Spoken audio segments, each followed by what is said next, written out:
Hello, hello. Hi, can you hear me? Yes, I can. I can I'm hear you. Let me start on my video too. Okay, there I go. Hey, yes, I see you. Can you say your name for me? It's LeCo. LeCo. Okay. I was Yep. like, I saw the pronunciation and I was like, let me make sure. No, Yeah, that's my mama tried perfect. it. Listen, it's fine. LeCo. How Perfect. are you? I'm good. Thank you so much for reaching out No on worries. social. That was a great way to connect because we are always trying to highlight people in the space who can be a resource to Mhm. strengthening military marriages. So I'm excited that you're able to hop on the podcast. We can have this conversation. Did you have any questions regarding what I sent prior to, or anything else that you'd like to add to the conversation? No, I think the questions were straightforward. I am a little nervous. I normally am on the other side of like interviewing and stuff like that because I used to have a Ah. podcast as well too. But no, everything was straightforward. I've been listening to your podcast. I started following you probably earlier this year, I believe, or late last year, Awesome. in my journey to like do what I'm doing. And I was like, oh, this is so cool. Like she is doing the thing. So Yes, I definitely had to love work it. out. I'm glad you did. And like I said, really, Military Marriage Day overall, which is the Mhm. umbrella over Hearts and Stripes, the point of it is to be a platform and shine the light on people that are doing the work, right? Mhm. So any way that maybe you have something going on, something like a special offer or something, maybe even over the holidays, girl, reach out and share so Okay. that I can help share as well. That's really, again, the heart behind Military Marriage Day, is because so often it's like when you're in the space, you know all the people doing the things. But if Mhm. you're not, like, you would have no clue the amount Mhm. of people who are able to help, that live the lifestyle and understand, which is very Mhm. different than going to traditional providers. So Yep, that's so there, true. there's my spill on that. But don't be That's okay. nervous. It's literally gonna be just like this. Like, we Right. this is the conversation. So I will go ahead and I will kickstart us and start us off, and then we'll just roll into questions. If Okay. something you want to maybe restate, just pause and start again, and Okay. we can edit that. But other than that, like I said, it's very conversational. Wherever the conversation goes, that's where it That's where goes. it goes. And it normally, we normally chat for about 30 minutes or so. Okay. But if it goes a little over, that's okay. And if it's a little Mhm. short, that's okay too. So Okay. we'll just keep it real casual. Like I said, don't be nervous. Okay. And if you have any questions for me, you can just pause or what have you, or if something goes on tech wise, because that happens Mhm. sometimes too, we can just pause and we'll start again. Sound Okay. good? Sounds good. Awesome. Well, hello, everyone, and welcome to the Hearts and Stripes podcast. I am so excited for this season 6 as we build our mill marriage. I have a special guest with me today, LeCo. We are going to dive into her mill marriage story and the work that she is doing to support this community and so many others. So help me welcome LeCo. Say hello to everyone here on the Hearts and Stripes podcast. Hello, everyone. Thank you so much, Bree, for having me. Yeah, I'm really excited to dive in. And one of the places that I love to start is really just you sharing your mill marriage story. So share a little bit about that, and then also share about the work that you're doing. Okay.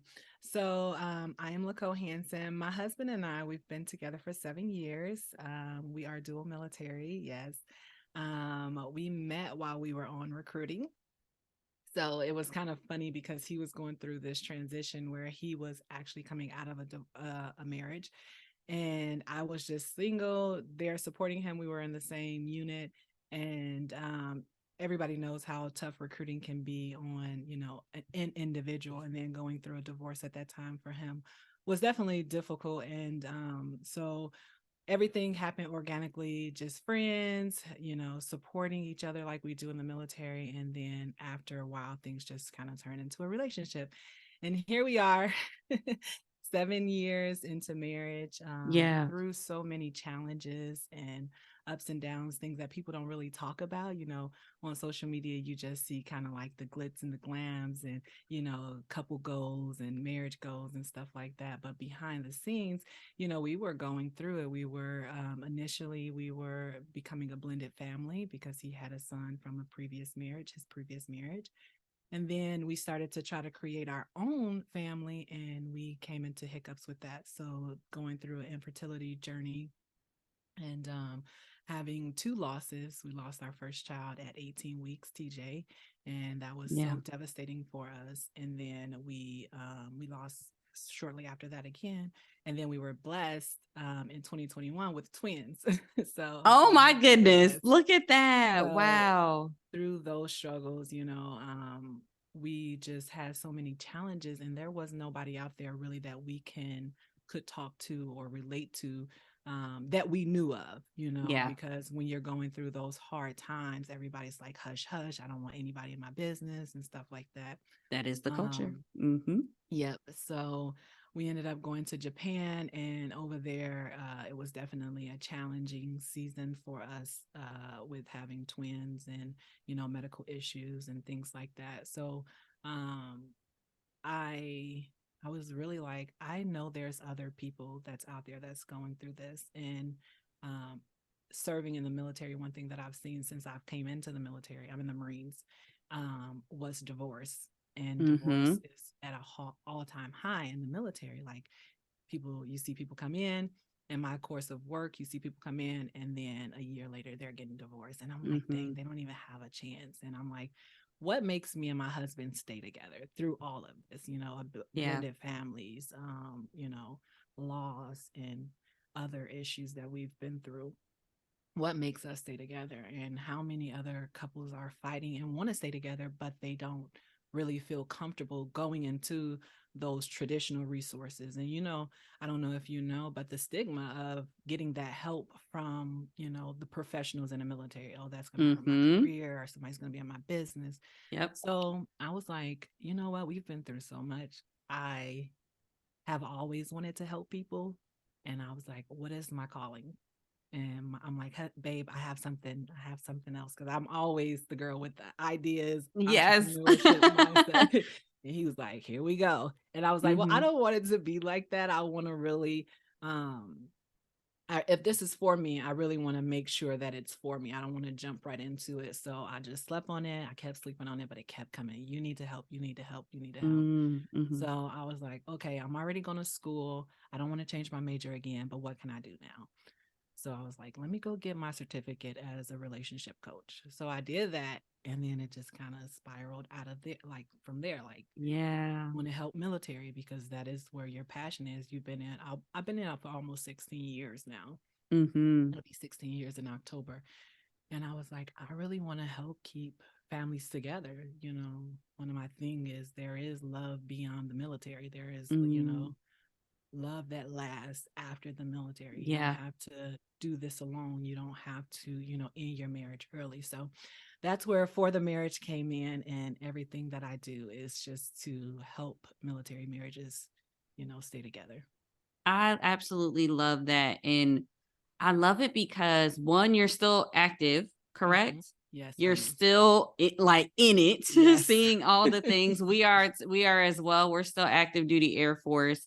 And you're right. As much as the stats like to say that our military divorce rate is only 3%, Mm-hmm. everyone I talk to knows at least 5 people who have divorced Yep. within the time frame of them meeting or Mm-hmm. coming into the unit or whatever that looks like. And I think it is something that you're right, it becomes a norm.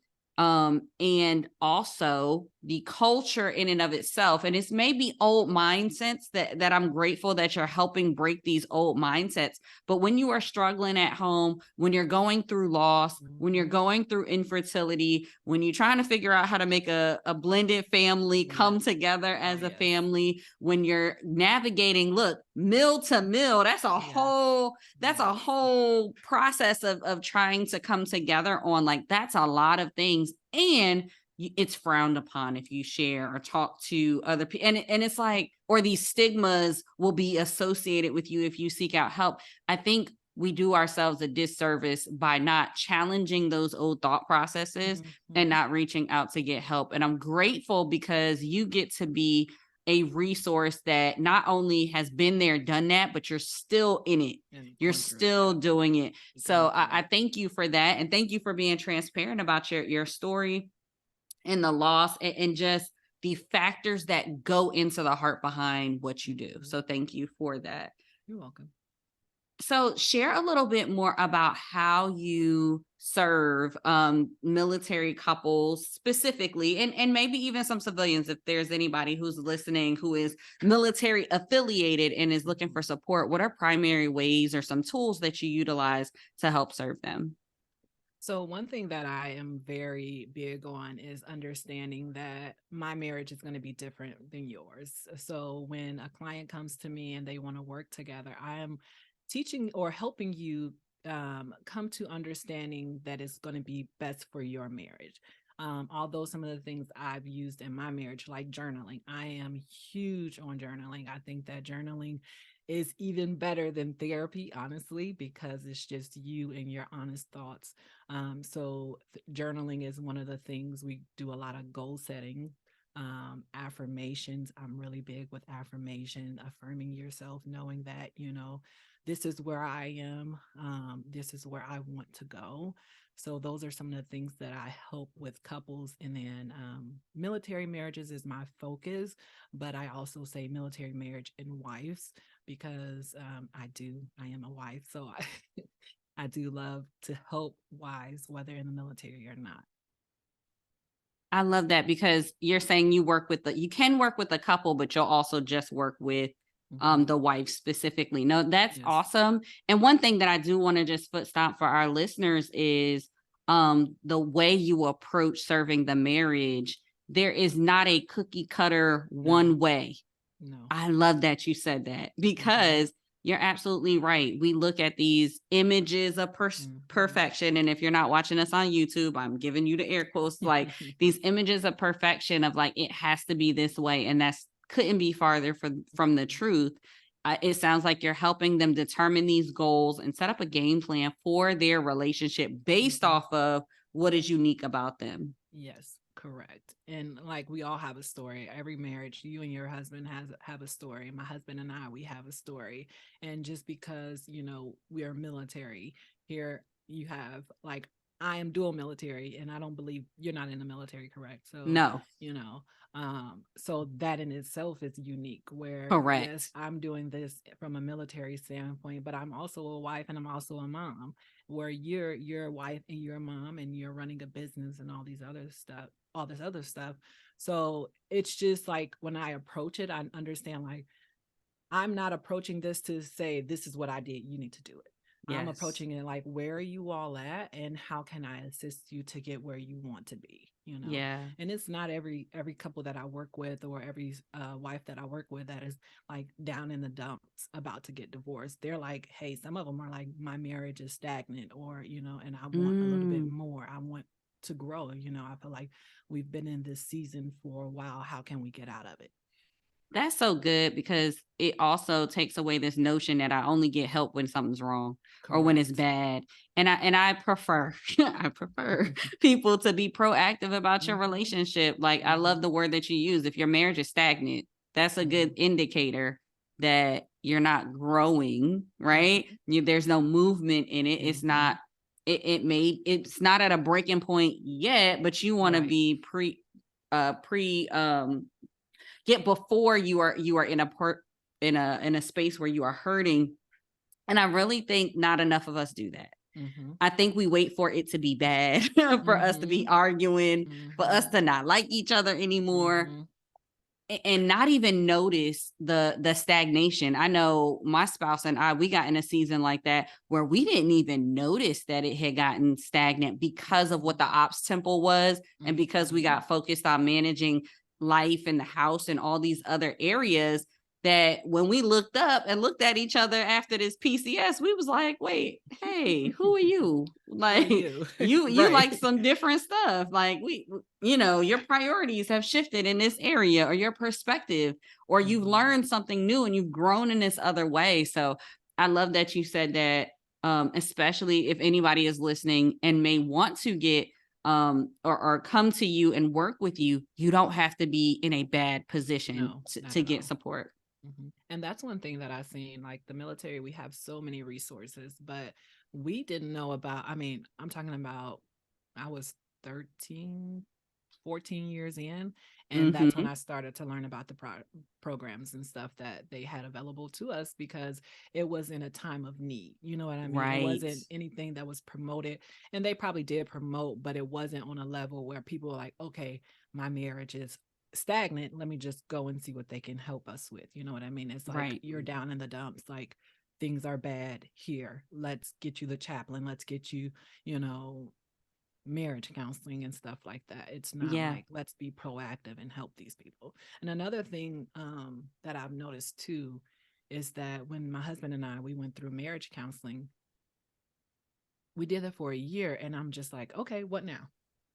Where's the check-in? Where's the follow-up? Like, it's like, here, let's get this. And that's one thing that I am big on, is like, once I'm done working with a client, like I have a client now who, she had a counseling session, because coaching and counseling is different, right? It's not the same.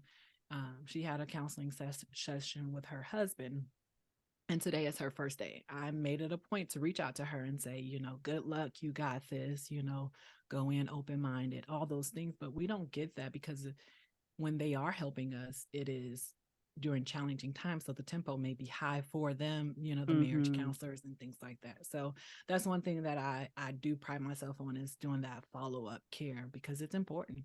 Yeah, it is hugely important, because I love that you differentiated between the two, and feel free to go into the difference between counseling and coaching. But I think people have this mindset that, like, oh, I did the thing to fix what was going on, and that's it. And it's not that.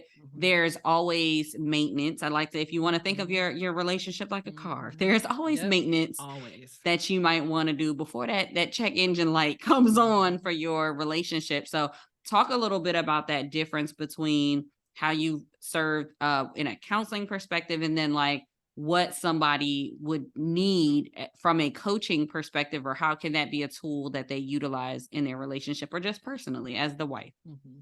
So coaching is what I do. I coach. So we are talking about the present. How can we assist you with the future, right? Yes. Setting goals and accomplishing, more of a support for you. Yes, we can get into the nitty gritties of, communication, lack of communication and things of such. But on a therapy level, they're diagnosing, they're getting the backstory. Why are you all here? Like, let's go back to the beginning. And that's not what I'm doing. It's more like, okay, this is where you're at. How can we move you forward?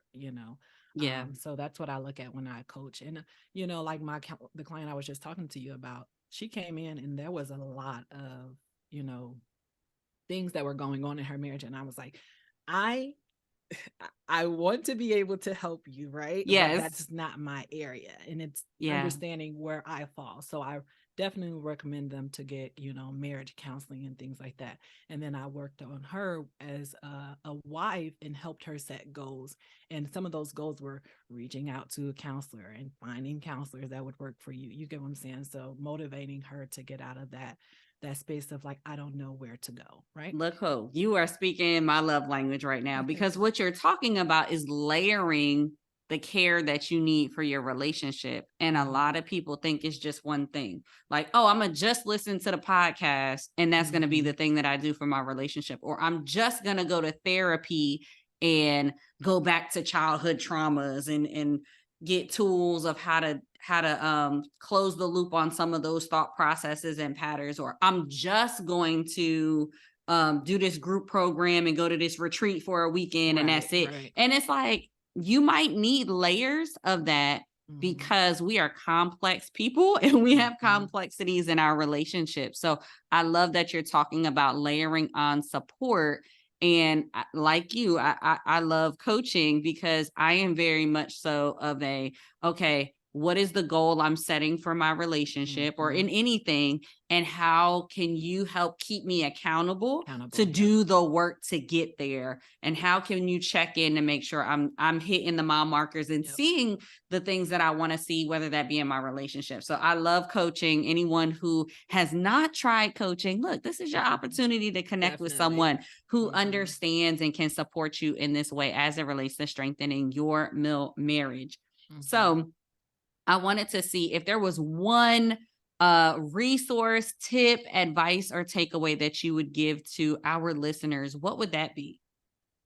I would say I thought about this one and I was like, man, I don't know if I can sum it down just to just one. Look, I'll give you about if it's a couple, that's good too. Look, y'all will get a little more. Right. Yeah. Right. It's so many out there. Honestly, if you're just looking for like the military, then definitely look into your family readiness office. I know each branch is a little bit different. For us, we have MCCS for the Marine Corps. So just honestly utilize that. They have so many programs out there to better serve military marriages. And I think that not necessarily promoting that, but a lack of knowledge that stuff is out there. You know, you have your credo retreats, you have your date nights and things of such that they do. So utilizing that. But also too, like we talked about, you know, layering it. Maybe it's not for you to go and seek assistance through like a traditional military organization or service, you know, branching out and seeing what else is out there to help better your marriage. Like coaches. Yes, absolutely. It's not always like I said earlier, it's not always bad. So those would be the resources. And then as far as like advice, I would say honestly just focus on your own marriage. There's so much out there for us to get caught up into with the scrolls, and I want that for my marriage. But one thing that I've learned being married and seeing my friends divorce is that we view stuff on the outside.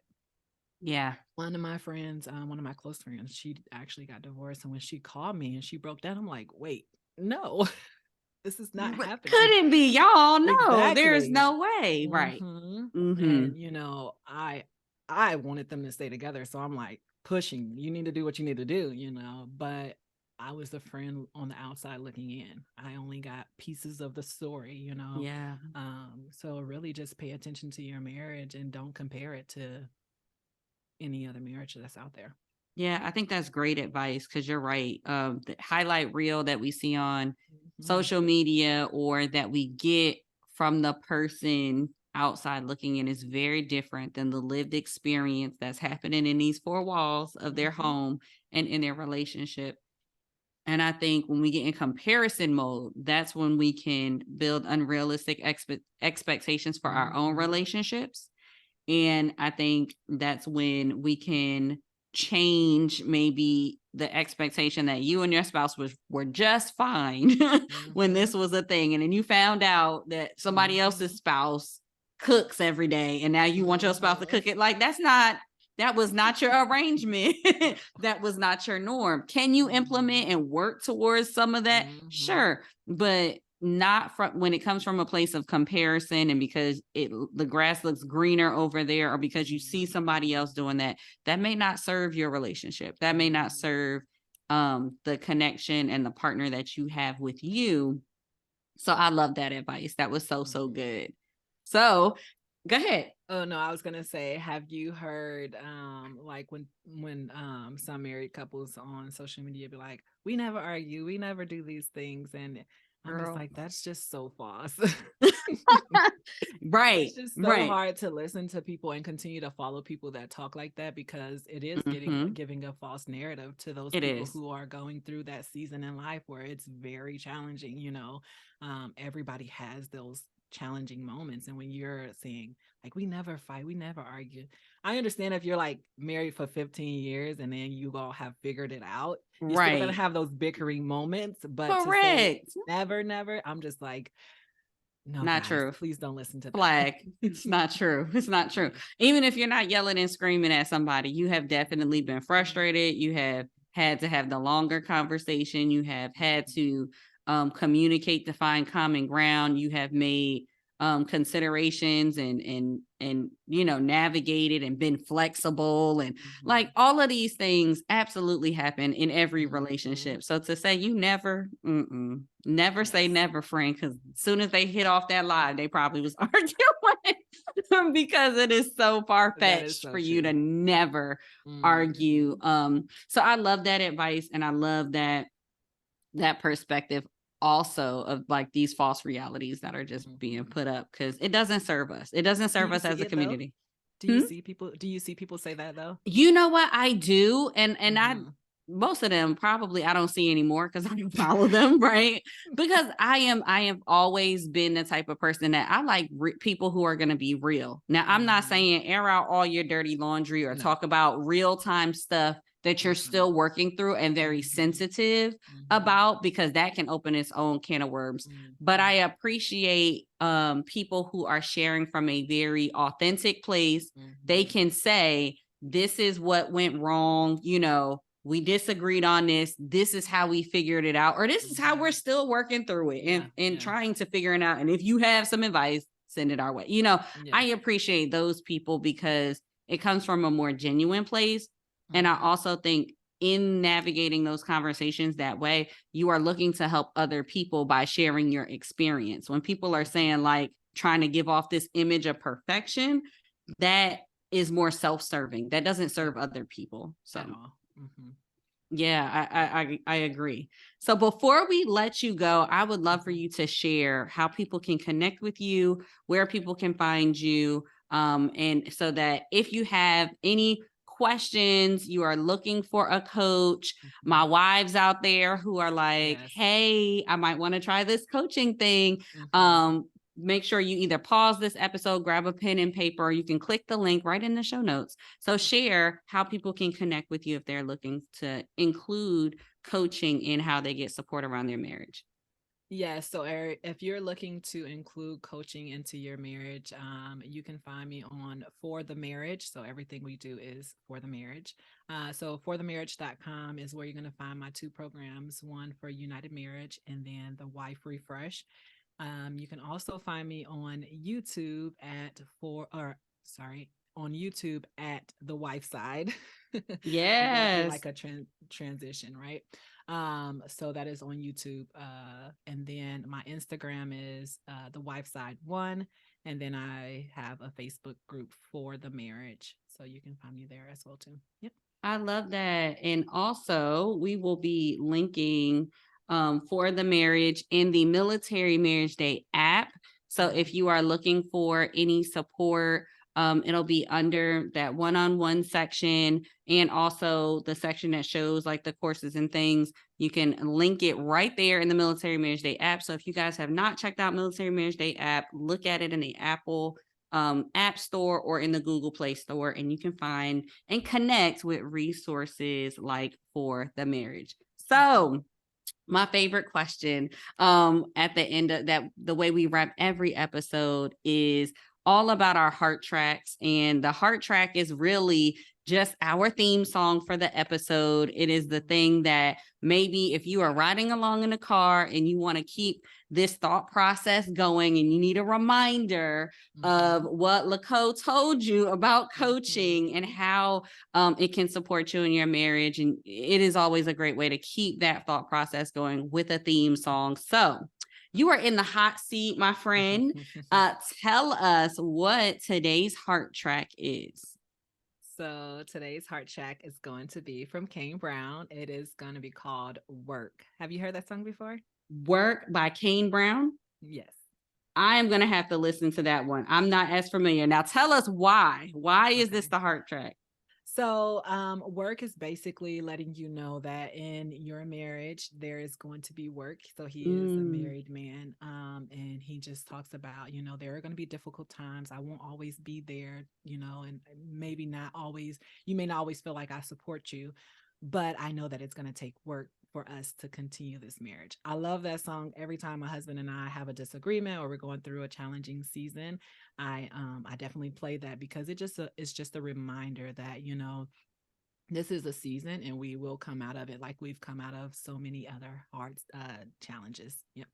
That Definitely is such listen a to good that. song. Yes. Okay. That is our heart track. I'm excited about it. Look, when we hop off, I'm about to play the song for myself because I really do think it speaks a lot to our military lifestyle, right? And it definitely does take work. And not that that work can't be fun. It definitely will be fulfilling, but it does take intentionality, effort, and work. So Kane Brown, work. That is our heart track for this episode. LeCo, you have been such a pleasure to have. We thank you for your service, you and your spouse. We thank you for how you give back and serve the community with coaching. And we're excited for more couples that hear this episode and share this episode to connect with you if they are looking for a resource in you. So that is all for this episode on the Hearts and Stripes podcast. We'll see you for the next one, and be sure to continue to stay marriage strong.